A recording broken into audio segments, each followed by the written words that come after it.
일어나셔서 오늘 우리에게 주시는 하나님의 말씀 에베소서 1장 1절에서 14절 말씀 함께 교독하겠습니다.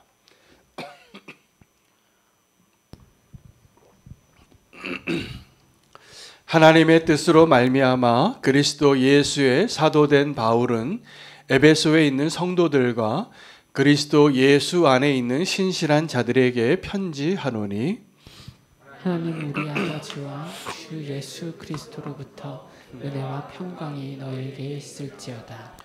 찬송하리로다. 하나님 곧 우리 주 예수 그리스도의 아버지께서 그리스도 안에서 하늘에 속한 모든 신령한 복을 우리에게 주시되 곧 창세전에 그리스도 안에서 우리를 택하사 우리로 사랑 안에서 그 앞에 거룩하고 흠이 없게 하시려고 그 기쁘신 뜻대로 우리를 예정하사 예수 그리스도로 말미암아 자기의 아들들이 되게 하셨으니 이는 그가 사랑하시는 자 안에서 우리에게 거저 주시는 바 그의 은혜의 영광을 찬송하게 하려는 것이라. 우리는 그리스도 안에서 그의 은혜의 풍성함을 따라 그의 피로 말미암아 속량 곧 죄사함을 받았느니라. 이는 그가 모든 지혜와 총명을 우리에게 넘치게 하사 그 뜻의 비밀을 우리에게 알리신 것이요 그의 기뻐하심을 따라 그리스도 안에서 때가 찬 경륜을 위하여 예정하신 것이니 하늘에 있는 것이나 땅에 있는 것이 다 그리스도 안에서 통일되게 하려 하심이라.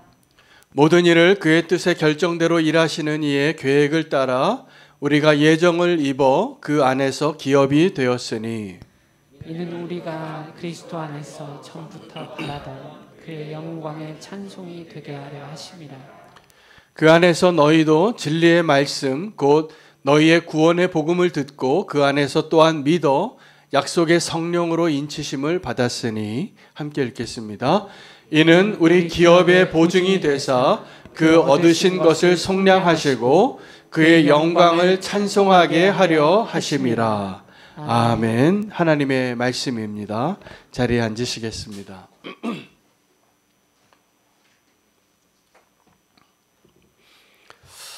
오늘부터 에베소서 말씀으로 강해가 시작이 되어져서 저는 너무나 기대가 되고 기쁨이 있습니다.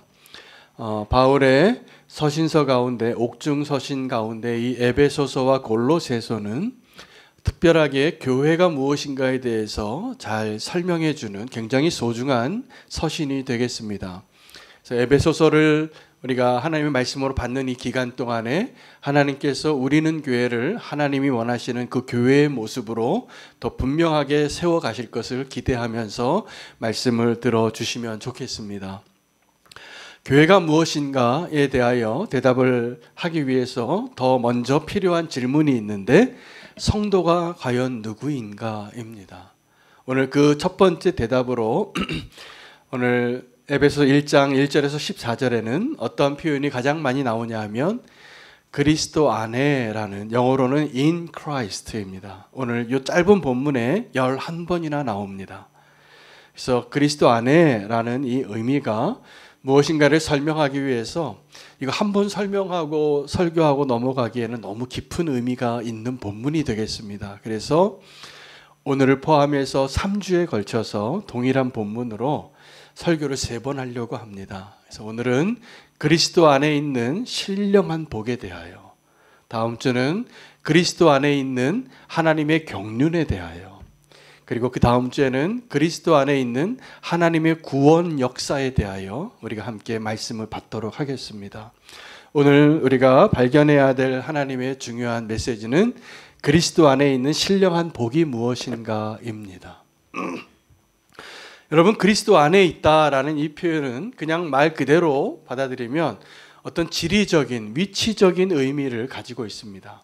그리스도 안에 있는 존재가 있고 그리스도 안에 있지 않은 존재가 있다는 표현입니다.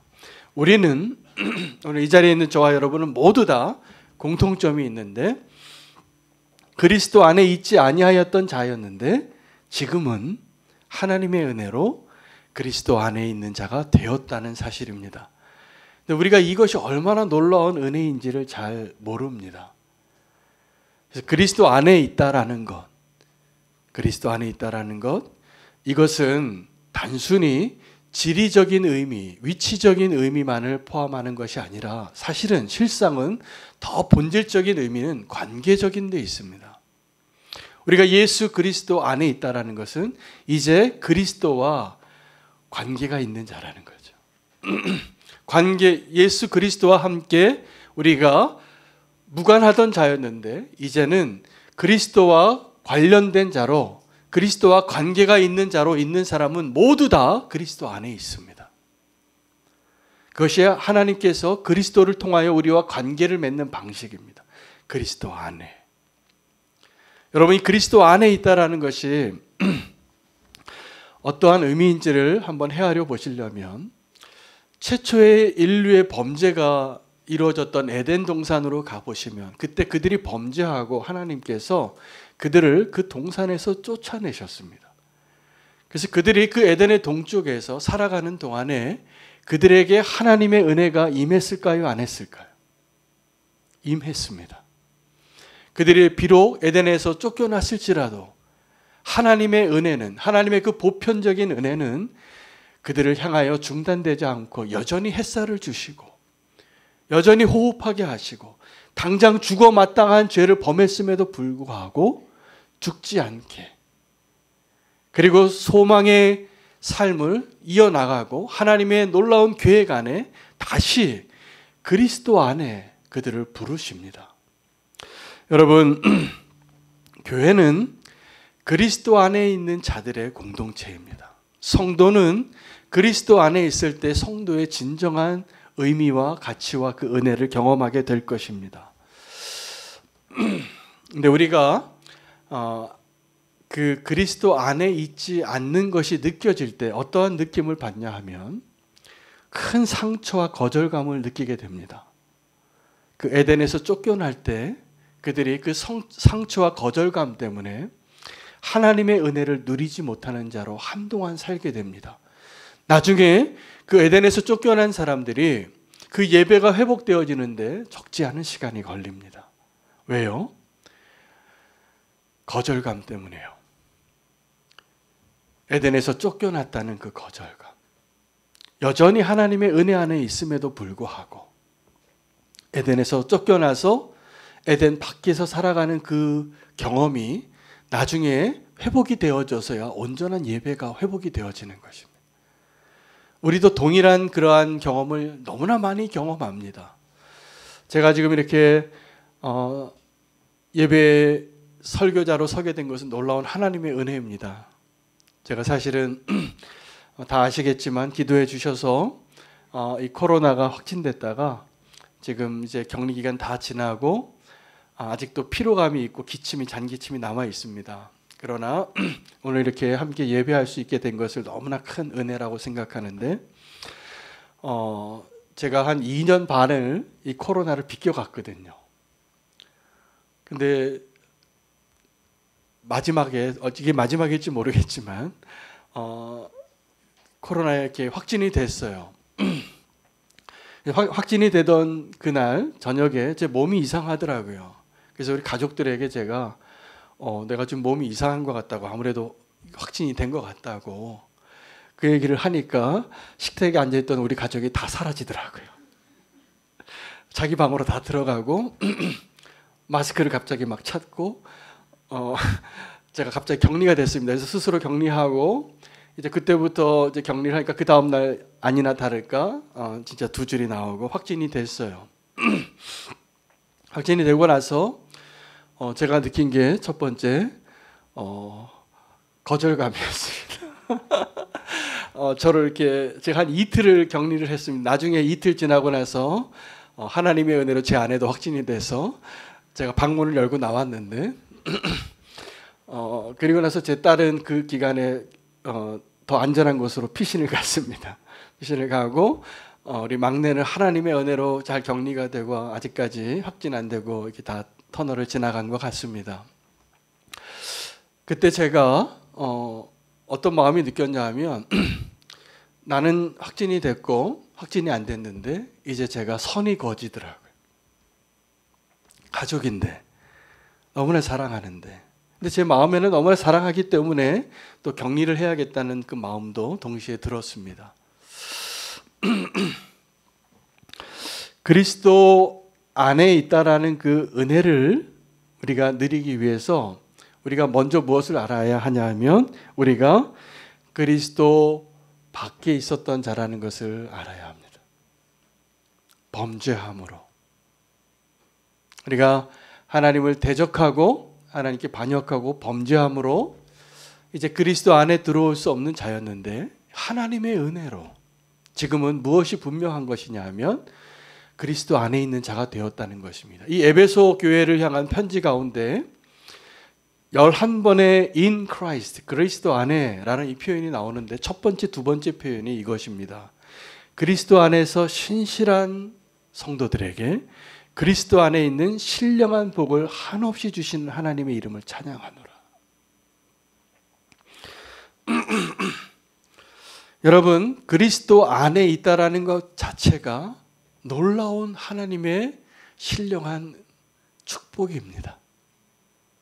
오늘 그것이 분명해지시기를 바랍니다. 우리가 성도로 살면서 그 신령한 축복을 별로 원하지 않고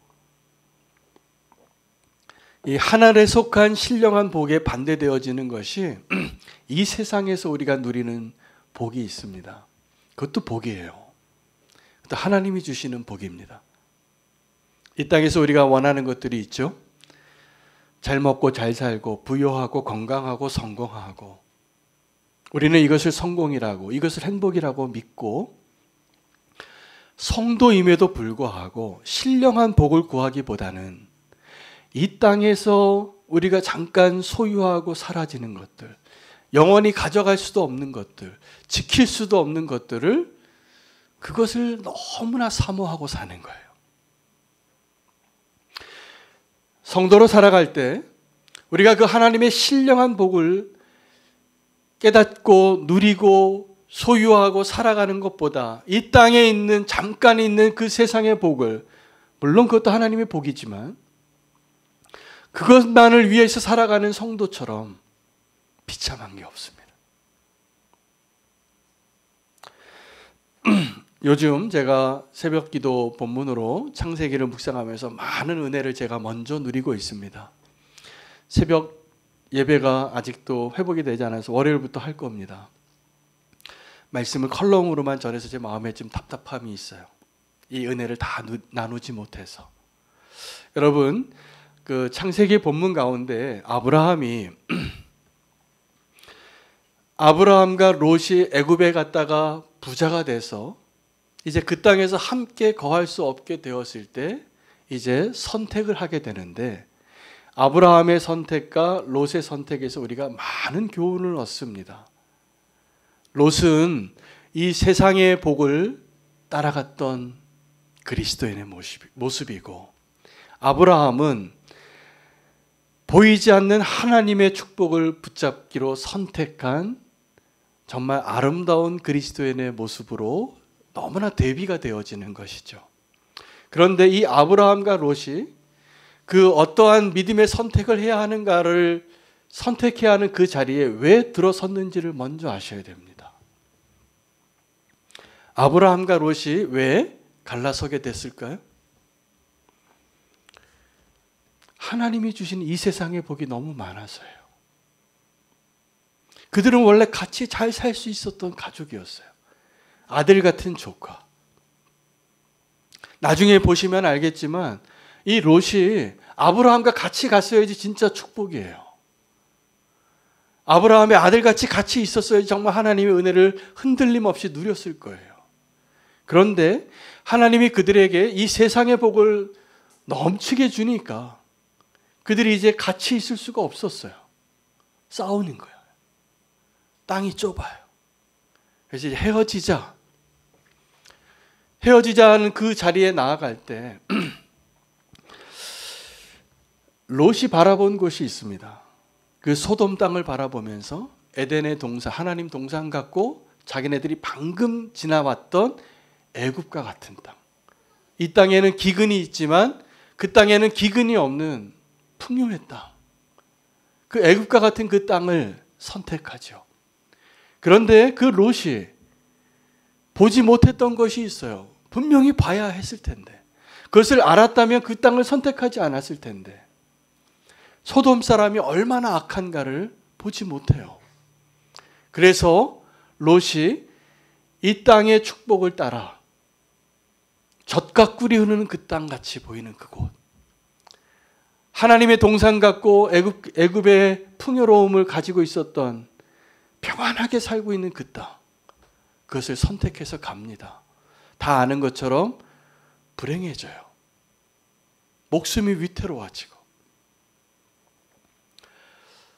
그 길로 가는 성도님들이 얼마나 많은지 몰라요. 여러분, 지금 저와 여러분이 하나님께서 우리에게 기회를 줄 때 아브라함과 롯과 같은 동일한 장소에서 동일한 시간에 롯의 선택을 하지 않을 자신이 있으십니까? 너무나 많은 경우에 우리는 그 롯이 선택했던 그 길을 똑같이 따라가요. 그러지 않는 것이 축복이에요. 그러지 않을 수 있는 것이 그리스도 안에 있는 그 복을 누리는 자의 증거예요. 아브라함은 거기서 애굽에서 실패한 자였지만 성숙한 믿음으로 양보합니다. 양보하게 된 이유가 무엇이기 때문에 그럴까요? 아브라함도 좋은 거 다 알아요. 아브라함도 위태로운 거 다 알아요. 그러나 이제 그것보다 하나님의 약속이 더 중요하고 하나님이 나의 유일한 복이라는 것을 이제 알게 되어진 사람이었기 때문에 양보할 수 있어요. 양보하고 하나님이 아브라함에게 뭐라고 얘기하시냐면 동서남북을 다 바라보라고. 그때 뭐가 보였을까요? 양이 다 뜯고 이제 별로 남은 것이 없는, 별 볼 일 없는 땅이에요. 여러분, 그 땅에 빈손으로 남아서 하나님 이게 뭐예요? 내가 믿음으로 살려고 했는데 나 왜 이렇게 고생하는 거예요, 주님? 이렇게 원망하시는 분이 있다면 오늘 이 아브라함의 모습을 기억하시기 바랍니다. 아브라함이 그때야 비로소 하늘을 바라보는 거예요. 우리는 다 이 땅만 바라보고 살다가 다 롯처럼 선택하고 살다가 그 심판에서 겨우 구원받는 의인처럼 살아갈 겁니다. 지금도 그것이 우리에게 너무나 큰 유혹이에요. 그런 기회가 오면 그것을 내가 내려놓을 수 있고 양보할 수 있고 그것을 먼저 선택하지 않을 수 있는 아브라함의 믿음이 꼭 있기를 축복합니다.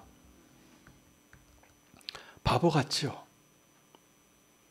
그러나 아브라함은 그 자리에서 하나님이 다시 약속하시는 내용을 듣는데, 그 내용은 동서남북을 다 바라보고 내가 밟는 땅을 다 밟아봐도 별거 없는 땅이에요. 근데 그 땅에다가 하나님이 뭘 약속하시냐 하면 미래를 약속하세요. 내가 너를 복 주겠다고.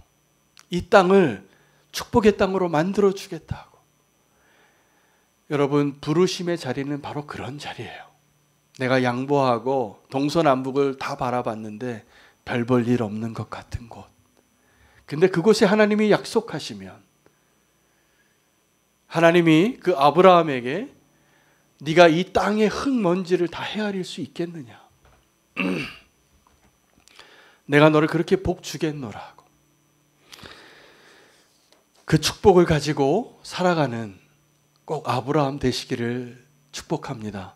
저는 우리는 교회 성도님들에게 이 믿음이 필요하다고 믿어요. 이 믿음이 없다면 우리는 교회가 믿음으로 세워지는 교회가 될 리가 없어요. 우리가 지금도 롯의 선택을 더 좋아하면서 아브라함의 선택을 할 수 있는 믿음이 없으면서 어떻게 그리스도 안에 있는 그 부요함을 누릴 수 있을까? 어렵습니다. 여러분, 그리스도 안에 있는 그 부요함이 어떤 것이냐 하면 우리의 아버지가 얼마나 부자인가를 아는 것이에요.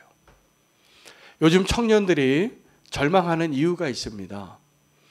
내가 아무리 열심히 살아도 이 땅에서 별로 소망이 없어 보이는 거예요. 왜 그런지 모르겠는데 요즘 이 세상의 사람의 꿈이 집 사는 게 돼버렸어요. 한국 사회. 이게 절대로 우리의 꿈이 아닙니다. 정신 똑바로 차리시기 바랍니다. 근데 이 청년들이 사회에 진출해서 아무리 열심히 살아도 어떤 절망에 빠지냐면 이 집값을 헤아려 보니까 내가 평생 벌어도 이 집 하나 사기 어려운 거예요. 근데 옆을 보니까 어떤 친구는 좋은 부모를 더 가지고 부자 부모를 더 가지고 시작이 달라요 벌써. 그러니까 절망을 하는 거예요. 근데 절망하지 마시기 바랍니다. 왜냐하면 우리 부모님이 진짜 부자예요. 여러분, 내가 부러워하는 이 세상에서 부자, 그 사람이 아무리 부자여도 그 사람의 재산의 동그라미가 아무리 많아도 가난한 사람이에요. 우리 아버지가 진짜 부자예요. 오늘 그리스도 안에 있는 그 아버지의 그 부요함이 없다면 우리의 구원이 가능하지 않아요. 우리의 행복이 가능하지 않아요. 우리는 그런 부자 아빠를 두고도 이 땅에서 어떻게 사냐 하면 거지같이 살아요. 제가 이 표현을 좀 양해해 주시기 바랍니다. 좀 강조하려고 제가 거지라고 안 하고 거지라고 그러는 거예요. 성도가 이 땅에서 거지같이 사는 게 정말 저는 너무나 안타까워요. 내 아버지가 얼마나 부자인지도 모르고 우리는 이 땅에서 조금 더 부자인 아빠 둔 사람은 그렇게 부러워하고 살아요. 그러지 마시기 바랍니다. 그래서 내 아버지가 얼마나 부자이고 내가 지금 누리고 있는 이 은혜가 얼마나 값진 것인지를 알지 못하면 잘못된 흥정을 하고 살아요. 여러분, 잘못된 흥정을 하는 사람의 모습을 누구에게서 발견할 수 있냐면 예수님을 배반했던 제자 가룟 유다가 예수님을 파는데 그 대제사장에게 은밀하게 찾아가서 얼마 주겠냐고, 그리고 얼마라고 얘기하는지 아십니까? 은 30을 달라 그랬어요. 근데 은 30은 정확하게 노예 한 사람의 몸값입니다. 예수님을 배반한 그 제자가 그 은 30이 자기가 생각하는 예수님의 값어치였어요. 근데 그것이 하나님이 얼마나 마음이 아팠는지 이 가룟 유다가 은 30에 팔 것을 알고 수백 년 전에 예언자에게 그것을 예언하게 했어요.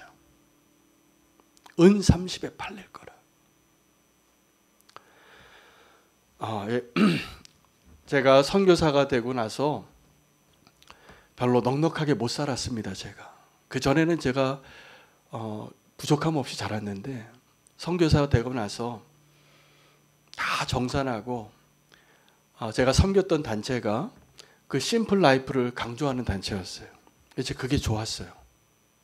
그 선교사로 사는데 가난하게 살았습니다. 그것이 기뻤어요. 왜냐하면 내가 주님을 위해서 가난하게 사는 것이 부끄럽지 않았어요. 그게 도리어 자랑스러웠어요. 내가 이렇게 가난하게 된 것이 그리스도를 위해서. 그런데 제가 이제 터키에 가서 사는데 이 가난한 선교사로 살다 보니까 이 터키 사람들이 흥정을 많이 합니다. 그들의 삶 가운데 흥정하는 게 생활의 패턴이에요. 뭘 사도 다 흥정해요. 수박 하나를 사도 뭐 과자 하나를 사도 흥정을 하는 거예요. 그래서 거기 시장에 가면 그냥 그 흥정하는 게 삶의 스타일이라서 서로 파자를 늑을 해요. 그렇게 사는 게 재미예요. 그 사람들은. 제가 짧은 기간 선교지에서 그렇게 살다가 돌아와서 한국에서도 나도 모르게 흥정을 하는데 제가 제일 부끄러운 흥정을 한 게 언제였냐면 우체국에 가서 우표값을 흥정했어요. 기도 편지를 보내는데 수백 통을 보내니까 이게 좀 적지 않은 돈이 되더라고요. 그럼 터키에서는 이거 파사를 합니다. 깎아줘요 막. 근데 제가 터키에서 그렇게 하던 습관을 가지고 한국에 와서 이거 좀 싸게 해주면 안 되냐고 그 얘기를 하고 나서 제가 깨달아서 여기가 터키가 아니라 한국이지. 그 얘기를 하면 지금도 얼굴이 후끈후끈해요. 내가 왜 그 말을 했을까? 그 창구에 앉아있는 그 직원에게 이거 몇만 원인데 뒤에 좀 잘라주면 안 되냐고.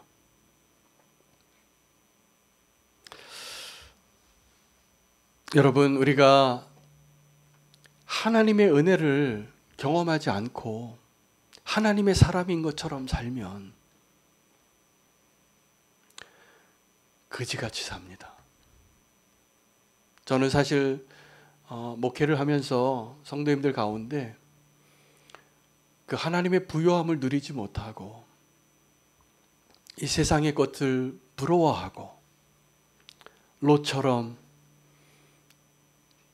조금 더 좋은 것이 있으면 너무나 빠르게 그렇게 반응하면서 이 땅에서는 왜 그렇게 그지같이 사는지 마음이 좀 아파요.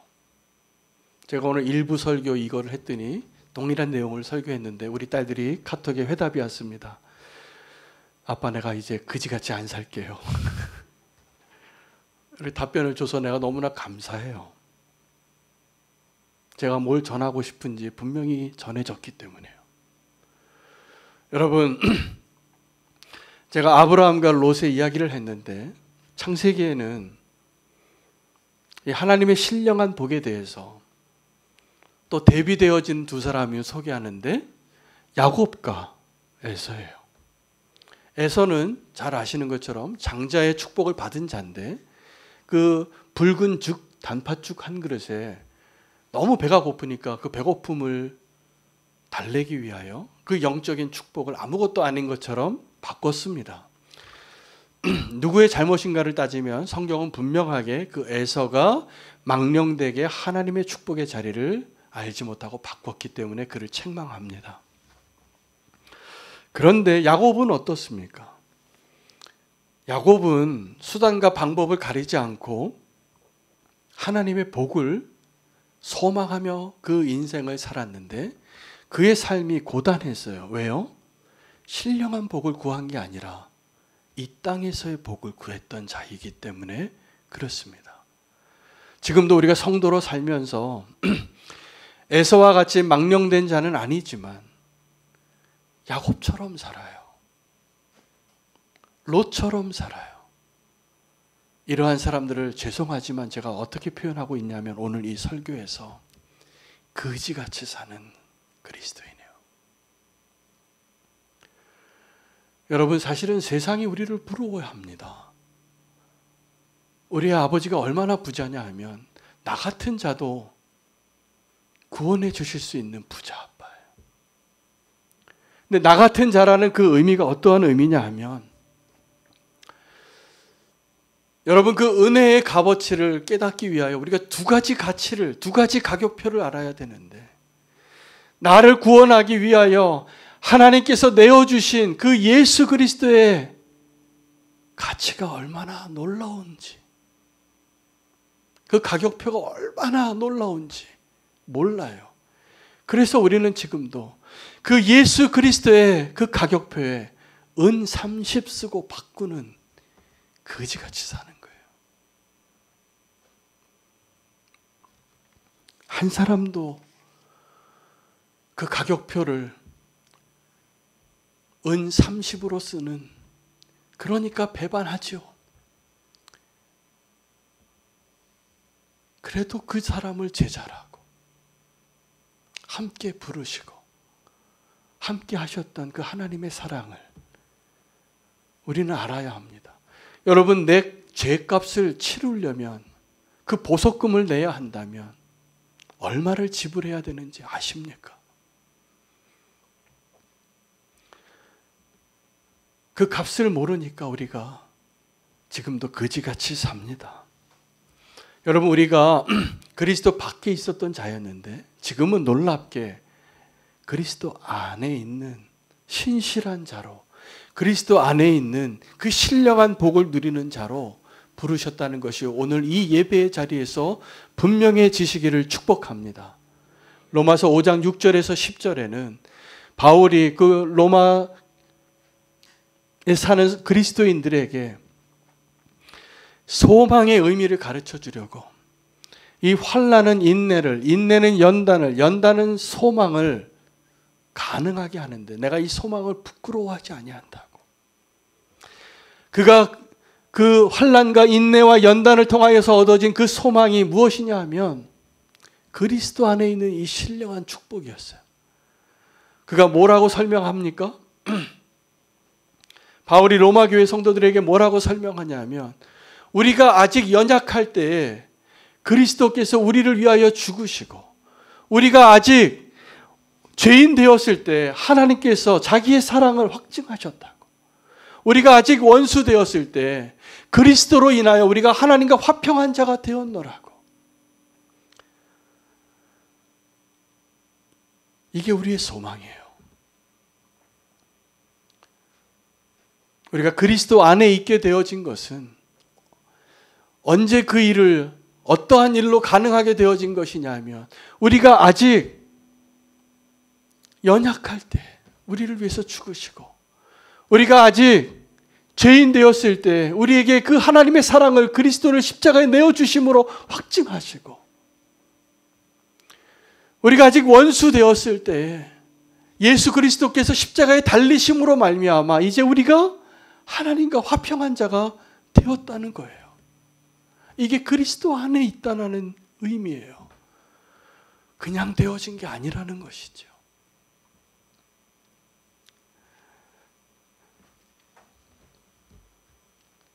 그 십자가의 은혜를 알지 못하고 지금도 우리가 원하는 그 길은 뭐냐 하면 그냥 종교인으로 살면서 이 세상의 축복을 그렇게 갈망하는 거지같이 사는 그리스도인이 돼요.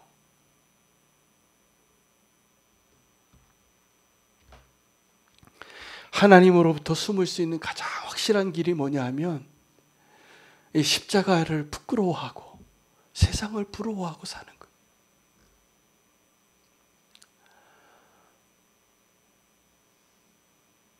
우리가 그리스도 안에 있는 것을 오늘 분명히 하는 자로 서시기를 축복합니다. 오늘 그리스도 안에 있다라는 것 자체가 얼마나 놀라운 은혜인지 모릅니다. 근데 우리가 그리스도 안에 있으면서 왜 자꾸 이 신령한 복을 누리기보다는 이 세상에 있는 복들을 그렇게 선택하는 롯이 되는지 야곱으로 사는지 오늘 다시 한번 그리스도 안에 있는 그 축복의 의미를 확인시켜 주시는 하나님의 음성에 귀 기울이시고 믿음으로 서시기를 바랍니다. 하나님의 은혜가 그 확실한 은혜가 뭐냐면 지금 우리가 그리스도 안에 있는 거예요. 그 하나님의 놀라우신 은혜로 우리가 지금 그리스도 안에 있게 되어진 것입니다. 그것이 분명하신가요? 그것이 분명하려면 그리스도께서 나를 위하여 무엇을 행하셨는가가 분명해야만 합니다. 오늘 하나님의 은혜로 부요한 자가 되시고 하나님의 은혜로 그 풍성한 은혜를 누리는 자가 되시기를 축복합니다. 다시 한번 죄송한데 이 표현 한번 더 해야 되겠습니다. 거지같이 살지 마세요. 하나님의 은혜로 그리스도 안에 있는 그 부요함을 누리는 놀라운 그 하나님의 그 신령한 복을 누릴 수 있는 저와 여러분 되시기를 축복합니다. 오늘 말씀 붙잡고 결단하며 나아가겠습니다.